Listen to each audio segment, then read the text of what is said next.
c'est la présentation de Martine Brasseur qui va nous parler des seniors dans un monde numérique.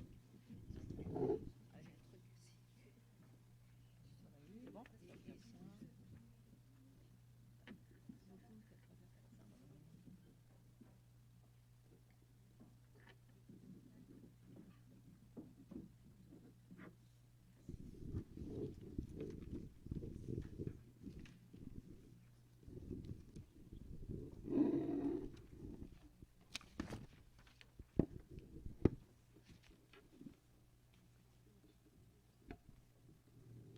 On m'a dit que M.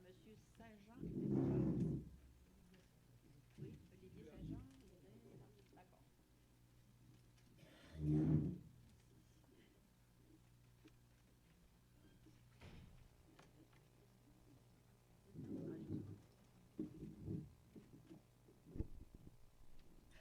Alors, je vais prendre la suite. Ça ne va pas être facile parce que beaucoup de choses ont été dites.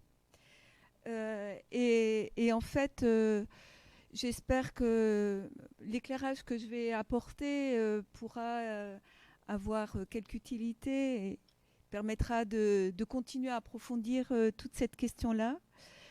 Puisque, en fait, dans la continuité, en fait, il y a une bonne continuité avec l'intervention qui vient d'être faite. La façon donc qui va être la mienne d'aborder cette question-là, c'est de l'aborder par rapport au processus de discrimination. Ce qui va faire que les mêmes phénomènes vont être questionnés, mais sous un autre angle de problématisation. Plus comme la continuité de phénomènes d'exclusion qui ont été abordés d'ailleurs ce matin en première partie. On a eu plusieurs présentations qui abordaient les phénomènes d'exclusion sociale. Et dans ce rapport à la technologie, donc c'est le fait de voir comment on en arrive donc à contribuer, à continuer un processus d'exclusion, mais qui avait été déjà amorcé bien avant. Donc le point de départ, c'est le fait de considérer, de partir de ces phénomènes de stigmatisation, en fait, alors bon, là, qui sont désignés comme des seniors, et qui est la tendance à considérer les personnes âgées donc comme des personnes qui sont défaillantes, dysfonctionnelles, et en même temps de pathologiser la vieillesse. L'autre point de départ, c'est le fait de partir du constat qu'il existe un seuil d'âge à partir duquel s'enclenche donc ce processus pernicieux qui va vers l'exclusion. Et c'est pour ça qu'en fait l'intitulé de la présentation, c'est le questionnement d'une discrimination post-travail.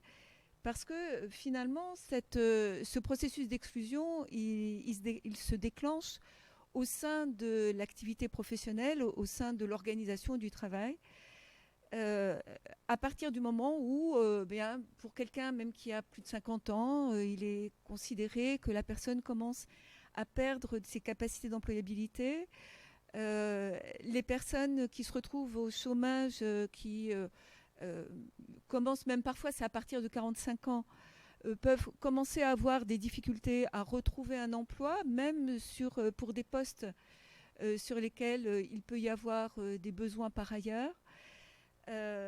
Donc c'est pour cette raison que c'est vraiment pour rééclairer un petit peu autrement tout ce que finalement a pu être déjà un peu échangé depuis ce matin. Donc je vous dis, en vous écoutant, je me disais, mais beaucoup de choses se disent et espérons que ma petite contribution va pouvoir enrichir, apporter quelque chose et un autre éclairage. En tout cas, voilà pour ça. Le processus, alors, qui est juste une façon de poser les choses, une petite modélisation, mais que je suis la première à critiquer dès que je commence à la formaliser. Donc c'est juste pour accompagner la réflexion.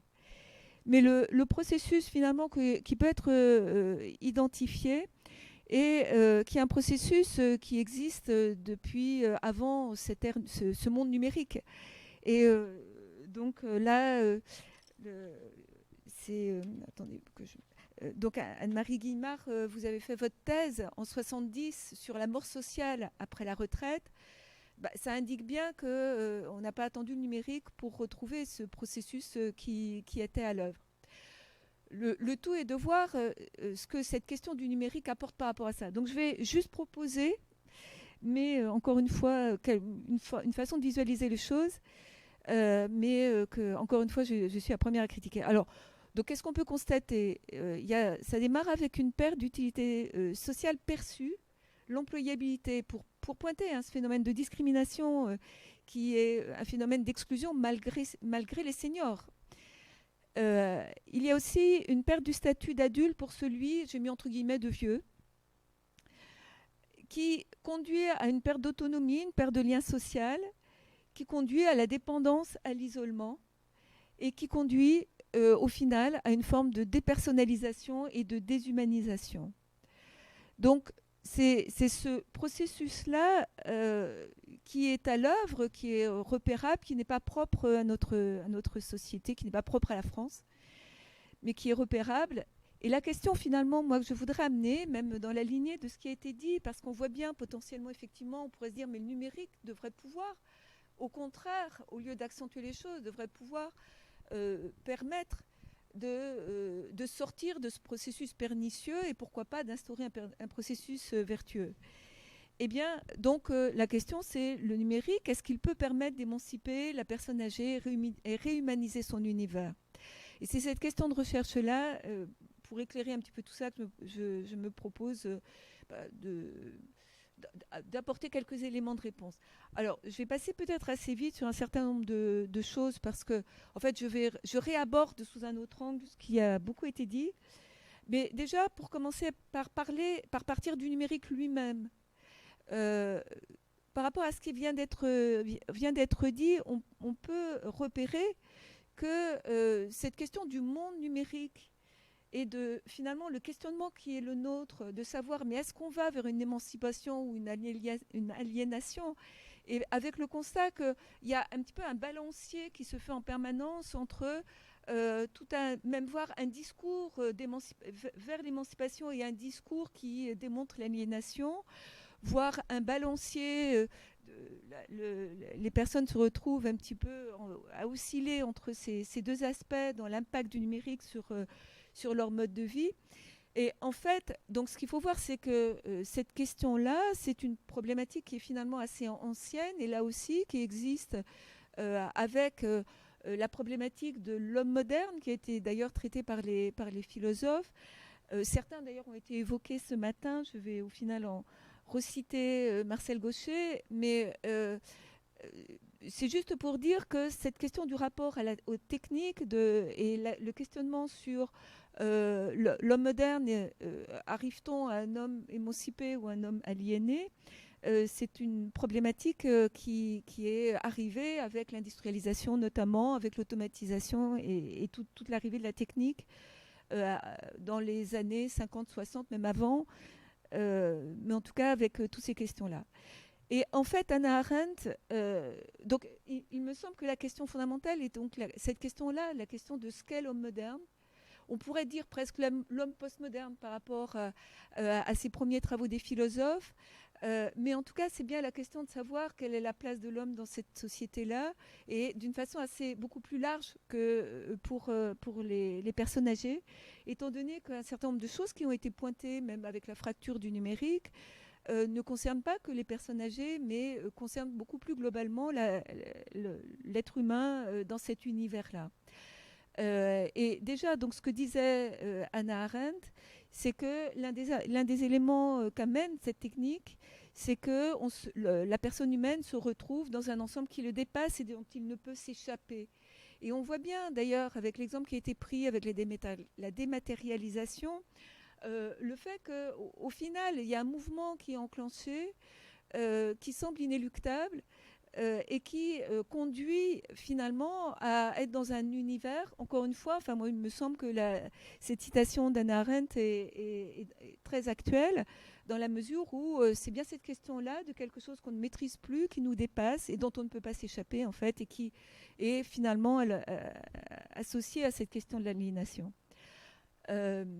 L'autre élément aussi, c'est le fait de voir, et j'ai bien retrouvé ça dans votre présentation, c'est qu'en fait, on se dit, mais voilà, cette technique qui est une solution, fondamentalement, la technique, eh bien, on voit que ça devient un problème au niveau de la société. Et ça, c'est quelque chose qui a existé, si on prend dans le rapport au travail, avec l'automatisation, où on voyait bien, avec l'appauvrissement du travail que ça a entraîné, enfin tout un nombre de questions de société que ça a amené,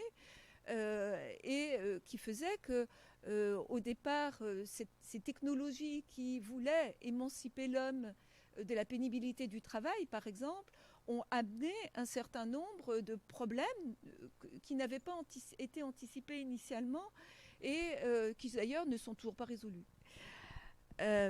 Donc il y a aussi quelque chose qui va un petit peu dans cette lignée-là, c'est quelque chose qui est ancré dans les esprits, donc qui est une forme de fatalisme. Et donc le fatalisme s'associant à une acceptation et avec l'idée qu'on ne peut pas modifier ce cours des choses, du caractère inéluctable d'une part d'aliénation, et qui vient de ce rapport à la technique, le fait de dire que au départ, c'est d'abord un moyen de libération et de redécouverte de l'homme, et qui au final devient un instrument qui se retourne contre sa propre fin et asservit l'homme en le limitant. Donc c'est en soi, cette citation de Simondon, lui, Simondon, ce qu'il pointe et qu'il critique, c'est le fatalisme qui est associé à ça et qui renvoie bien au fait que ce rapport à la technique, c'est aussi, et même la représentation qu'on en a, c'est quelque chose qui est construit, qui relève en partie de la croyance, qui par certains discours s'associe une forme d'utopie qui peut apparaître enthousiasmante dans un premier temps, mais la croyance enfin, il y a aussi quelque chose qui est de l'ordre de la croyance dans la perception de l'aliénation et du fatalisme de l'aliénation. Concernant donc aussi ce rapport entre émancipation et aliénation, là peut-être il y a aussi la réalité en fait d'une dépendance forte de cette société moderne au numérique. Je vais peut-être passer plus vite sur un certain nombre de choses qui ont déjà été dites, mais avec un mouvement qu'on vit, qu'on subit, qui est la transformation rapide des usages, mais également des besoins qui sont associés au numérique et qui font que, d'ailleurs, ça a été dit à certains moments, aujourd'hui, on ne peut plus imaginer de pouvoir mener une activité, que ce soit professionnelle ou autre, ou sociale, sans utiliser ces hautes technologies au point qu'on en est à considérer qu'on est handicapé si on n'y a pas accès finalement. Eh bien, ça, c'est l'émergence de besoins nouveaux et qui sont associés à l'intégration de ces techniques, de ces hautes technologies dans nos modes de vie, et donc la transformation de l'accès à la citoyenneté. Donc, bon, rapidement, enfin, il y a c'est vraiment assez massif. Donc, déjà, le premier point, c'est sur lequel je veux aller vite, et j'espère y arriver, parce qu'à chaque fois, je développe plus que ce que je voudrais, mais qui est le fait de constater que tous les secteurs, que les principaux secteurs sont concernés, de l'éducation, les transports, etc. Également, alors pour celui qui nous concerne peut-être un petit peu plus aujourd'hui, c'est également pour la santé. Ça a été abordé de différentes façons et qui aboutit à une demande d'accès direct à l'information et expertise médicale avec tout ce que ça ouvre comme possibilité. Je le développe moins, même si celui-là nous concerne peut-être encore une fois beaucoup plus directement. Et puis la fameuse dépendance numérique, le développement des dépendances numériques, et qui fait que, comme ça a été dit, tout est conçu pour les usagers, tout est conçu pour passer par ces fameuses technologies de l'information et de la communication.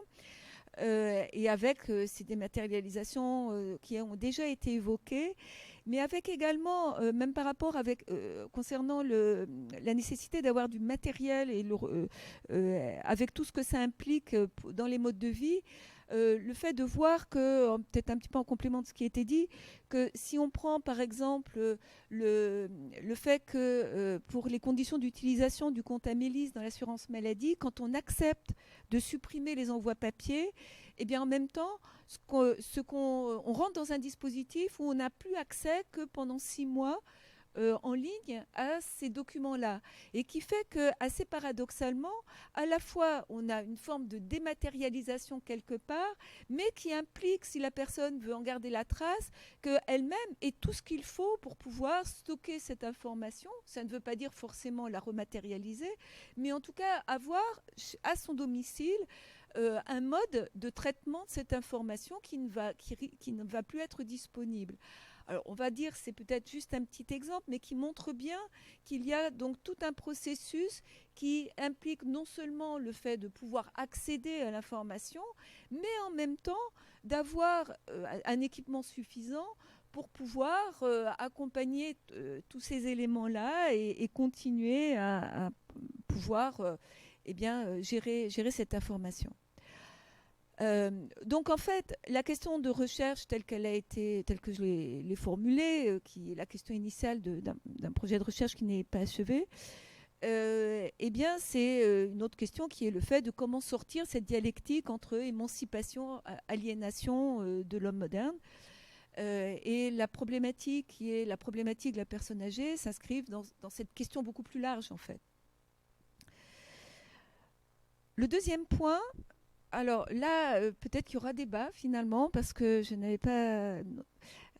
il y a nécessité de faire des travaux de recherche pour avancer sur ces différentes questions, et notamment sur où se situe la fameuse fracture numérique et quel en est le facteur. Parce que je vais plutôt aller dans un discours de déconstruction d'une approche générationnelle du numérique. Et par rapport à ce qui a été dit. Alors, je vais vous expliquer pourquoi. Et finalement, parmi les chiffres qui ont été donnés, il y a plusieurs éléments qui convergent avec ceux que j'ai trouvés de mon côté, mais qui sont assez difficiles à trouver. Et donc, qui montrent bien qu'il y a toujours des recherches à continuer.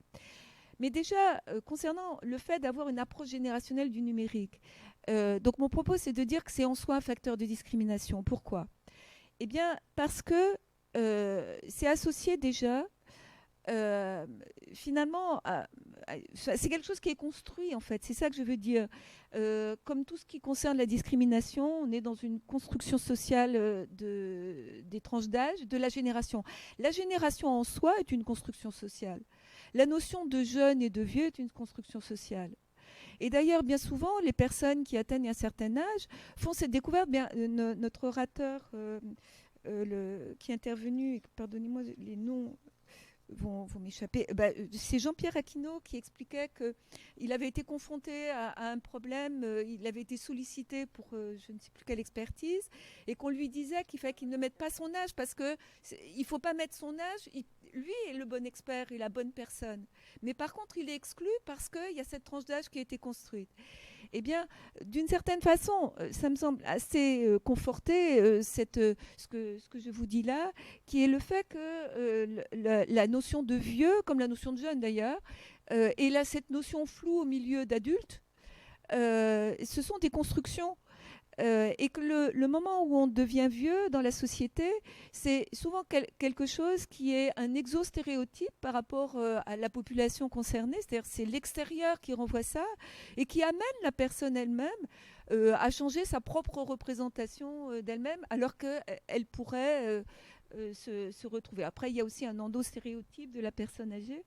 Mais on voit bien qu'il y a toute cette construction qui est importante et en fait qui croise d'autres stéréotypes, notamment le stéréotype du rapport du genre à la technologie, mais pas seulement celui-là, et qui fait que, au final, alors concernant le rapport du genre à la technique, un certain nombre de travaux ont montré qu'il y avait, alors qu'on considère que les femmes, et on le revoit dans les parcours d'orientation, on affirme que les femmes, on retrouve une des affections des jeunes filles pour aller vers les filières technologiques, Par contre, dans le recours à Internet, à cette technique-là, il y a un usage similaire des hommes et des femmes. La différence va être, par contre, du fait que les femmes âgées sont des femmes qui peuvent avoir des difficultés à accéder à Internet par rapport au coût que ça représente et avoir des difficultés à accéder à s'équiper parce que les femmes âgées, en niveau de rémunération, les retraites des femmes âgées sont moins importantes. Il y a un phénomène de pauvreté plus féminin que masculin de la personne âgée. Et donc, en fait, au niveau des hommes et des femmes, les travaux montrent bien qu'il y a un usage similaire à niveau de rémunération égale, enfin pour population comparable. Mais par contre, on retrouve des écarts d'utilisation d'Internet lorsque sur une population totale, mais justement qui vont dans le sens du fait que ce n'est pas l'âge, mais d'autres facteurs qui interviennent. Pardon, j'ai reculé plutôt qu'avancé. L'autre élément, donc je vais sortir d'autres données. Donc là, c'était en 2015. Depuis, les chiffres qui ont été présentés étaient plus récents. Mais en 2015, il y a une étude qui avait été menée et qui montrait que 82% des 75-79 ans, bien qui aujourd'hui donc sont plus âgés, pardon, c'est pas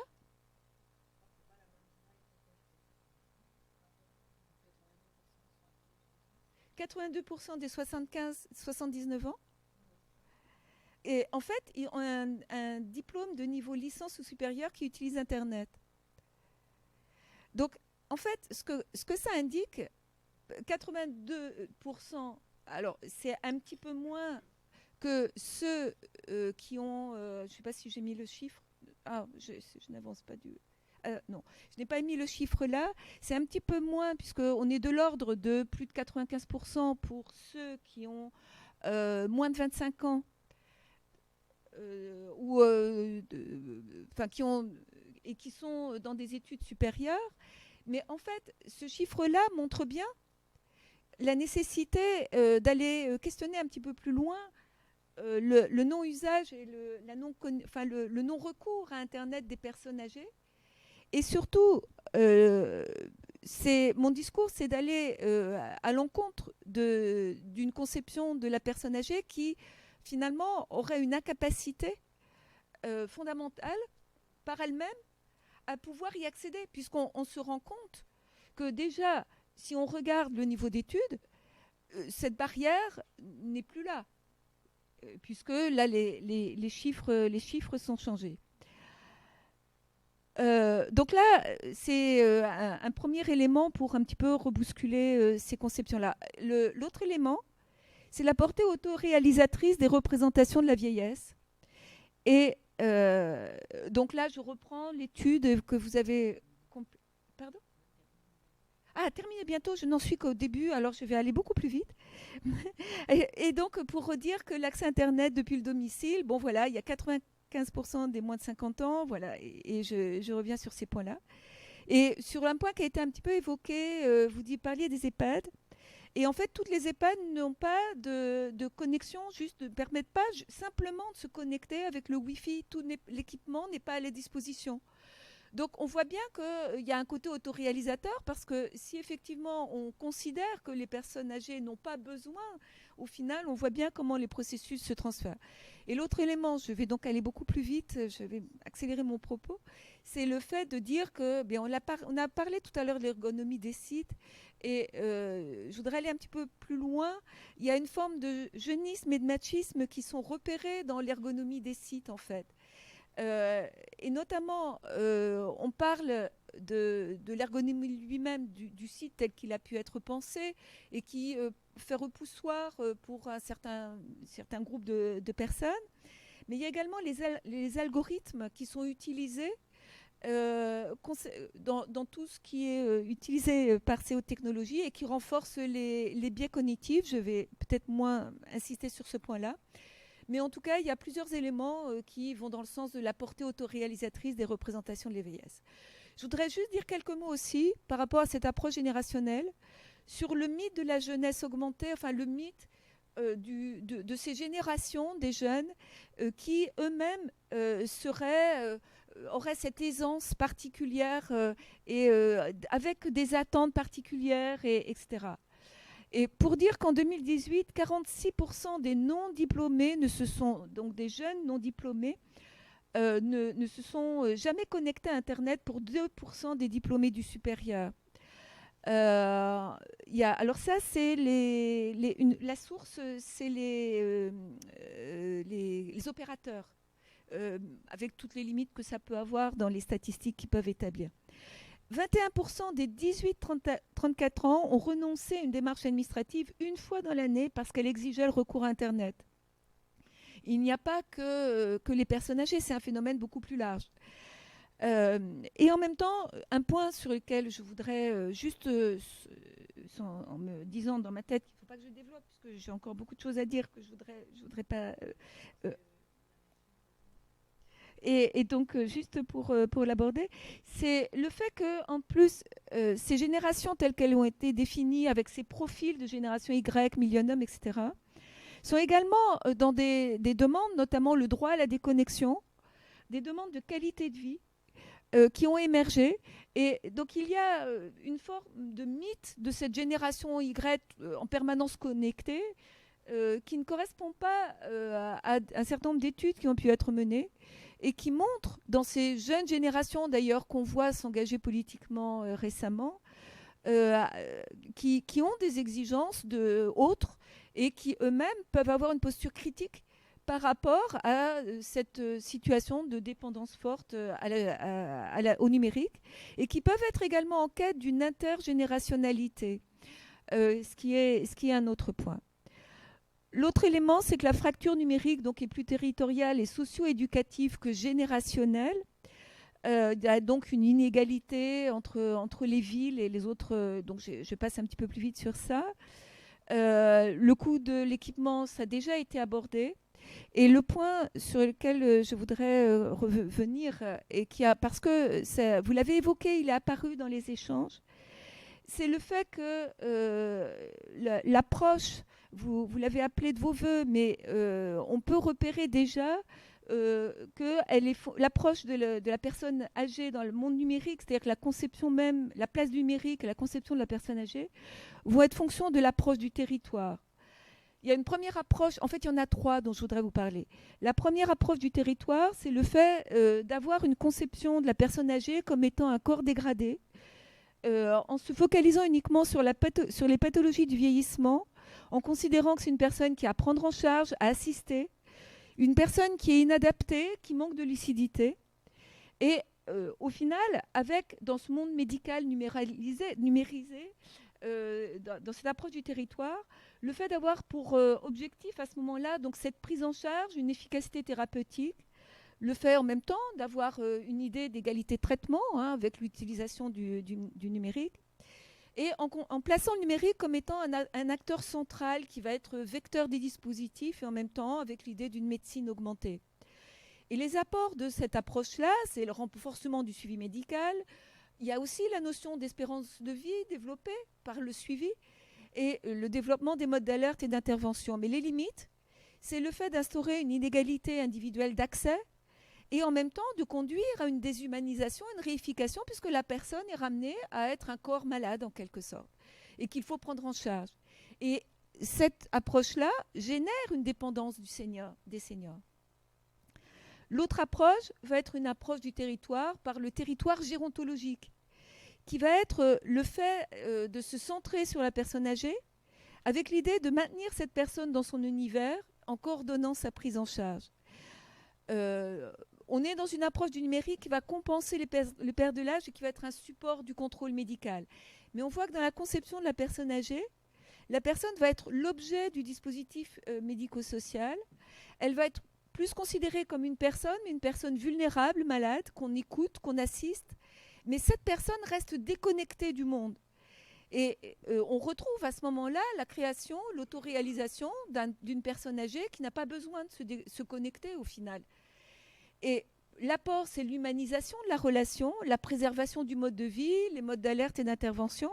Mais les limites, c'est l'inégalité d'accès aux dispositifs Et la fracture générationnelle est également une forme d'exclusion sociétale, puisque la personne se retrouve dans ces dispositifs-là, maintenue dans cette situation de personne âgée.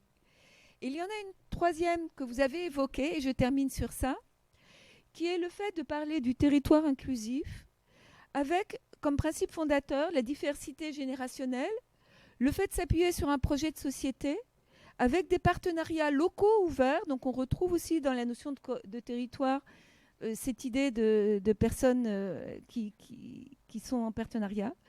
Une place de numérique qui est ramenée à l'état d'outil, qui va être au service des citoyens, au service donc de la personne âgée pour traiter de ça, et qui est le moyen pour faire société, qui est un support également du suivi médical, avec une conception de la personne âgée comme étant un être humain socialisé, acteur de sa vie, et en même temps par rapport à la discrimination qui n'est pas une personne qu'on réduit à son âge, qui est citoyenne, autodéterminée et active.